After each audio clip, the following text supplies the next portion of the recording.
Adam's daughter has been taken, and he has spent the last week trying to track down the criminal who took her. The search started at his brother's house, and then he headed to the pharmacy where his brother had worked. Unfortunately there, he found his brother's body. He then moved on, following the footsteps, to the gas station and to the school. The gas station was empty, apart from a fellow who traded, whereas the school yielded more results. A homeless man had seen somebody with her, but unfortunately, he'll only tell us if we bring him some food.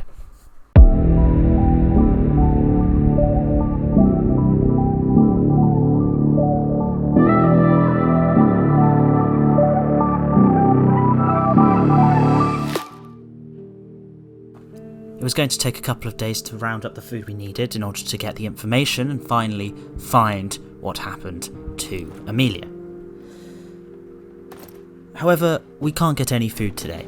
So, to start with, we finally brought together all of our bits and pieces to build a bridge across to our old shelled apartment and see what we can find there.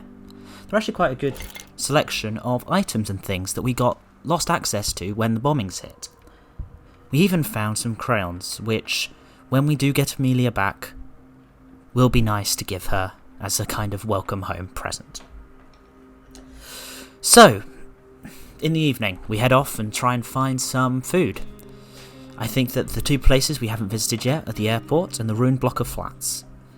Unfortunately, the likelihood is the airport will be very, very busy, so we decide to go to the ruined block of flats to see if there was any food left behind. Thankfully, there was. In fact, we found a few good things at this ruined block of flats, and we were able to get back what we needed, so hopefully tomorrow we'll find out what that old man knows. And after all of the fuss, and all of the trepidation, and all of the searching for food, the information he gets is that he saw her being taken to the hospital. We, for want of a better word, thank him for his help, and then head off to the hospital the following night. The hospital is very busy, and it's very chaotic. In a war zone, these things somehow remain open, and you have to think for all of the poor people who have been ended up here. I try to talk to whoever I can, but unfortunately I don't get a lot of information, apart from one guy who does tell me that he thinks he saw somebody looking similar to me, a man, with my daughter, looking for medical assistance. Unfortunately, dawn is breaking, so we'll have to come back tomorrow. But when we do, we find a bit more of a concrete clue. A woman lying sick in bed on the top floor of the hospital is using Amelia's jumper as a blanket. I debate taking it away from her, but then I speak to the nurse downstairs, who says the doctor gave it to her because they were running low on supplies. It seems as if whoever took her is looking after Amelia, so the least I can do is let that woman keep the jumper. It has turned out, however, that the doctor who treated Amelia has been taken by the military.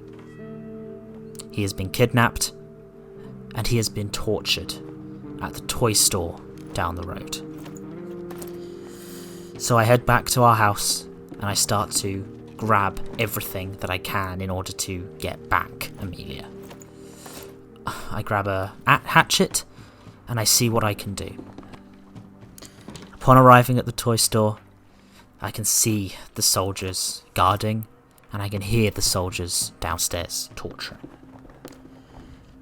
Adam manages to take out the first guy on guard, and manages to loot the gun from him, giving him an extra weapon to try and take out the rest.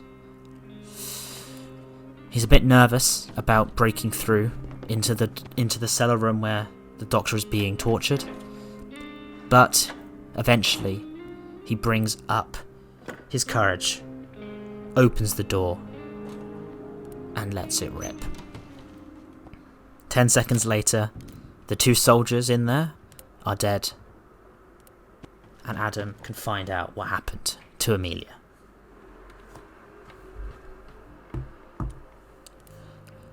The doctor is in a bad way, but he can remember one thing, that he sends most of his patients to the humanitarian corridor. So he sent Amelia there. We should go to the church to see what we can find out. And hopefully we will find her. The following evening, we head to the church. We are greeted with a horrific sight. Those people here waiting to try and get through the humanitarian corridor were massacred when the bombs fell. We quickly run to the priest to see what's happened to Amelia. Thankfully, Amelia was not caught in the massacre. He says we should go and see her, so we head out the back door. And then it all comes flooding